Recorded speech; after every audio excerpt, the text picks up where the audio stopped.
Jo, përshëndes. Para gjykatës kushtetuese unë vi sa herë vi këtu.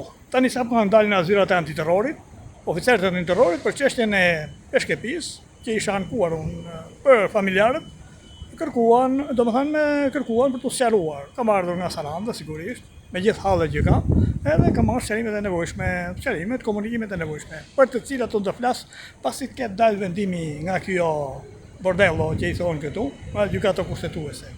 Gjykatë kushtetuese. Këtu keni në sfond edhe makinën e asaj Tarallakës, si e ka ja Fiona Papajorgji, me duket se kjo e zeza, është kjo që shikoni në sfond të unë, sepse po si themi, me parat tona është blerë dhe makina, me parat tona paguhet edhe kjo, rrugaqja. Çështja është që po zgjat shumë pa u shqirtuar, dhe ne nuk kemi asnjë informacion as nga gazetarët, as nga avukatët, as nga një njeri. Është e vështirë, edhe shpresat aty në antiterror dëgjojmë gjërat e nuk e keni idenë, por ato duhen thënë pasi të ketë mbaruar punë gjykata kushtetuese. Për të sqaruar më tej, për të shkuar përveç antiterrorit dhe shishit, unë i kam shkruar pak më përpara 2 letra ambasadës amerikane dhe ambasadorit të sapo emëruar Eric Wendt.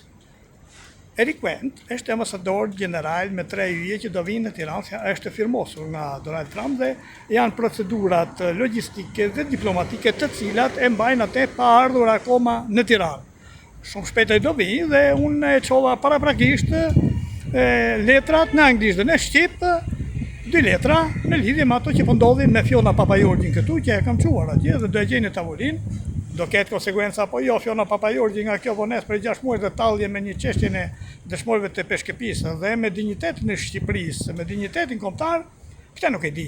Unë di them që unë i kam shkruar. Jeni general dhe mendoni sikur Fredi Beleri ta kishte bërë këtë në Amerikë, të kishte vrarë një general, një ushtarak, 2 ushtarak këtu, një oficer dhe një ushtar, dhe të vinte si përfaqësues i Bashkimit Evropian, ndërsa gjykata kushtetuese të kalon të 6 muaj pa dhënë vendim në një kohë që për politikanë të korruptuar si Berisha, Meta, Rama nesër, Velia e të tjerë japin vendimin brenda një kohë rekord të shkurtër. Këto janë.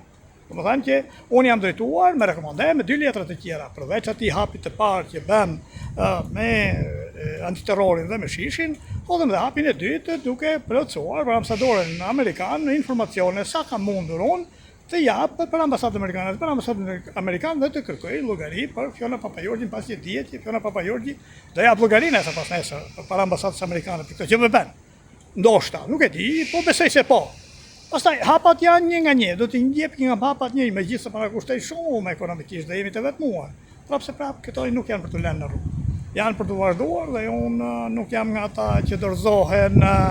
Unë jam dorëzuar përpara diktaturës, jo dorëzohen për këtyre ndyrësira, para këtyre ndyrësirave.